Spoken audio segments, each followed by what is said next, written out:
I know if the traffic which I'm sending to the landing page converts, and how do I track it? Oh, so that's why you need a platform like MaxWeb, because that's our job.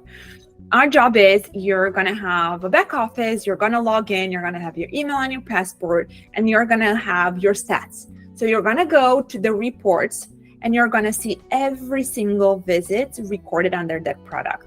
Let's say you apply to promote joint pain.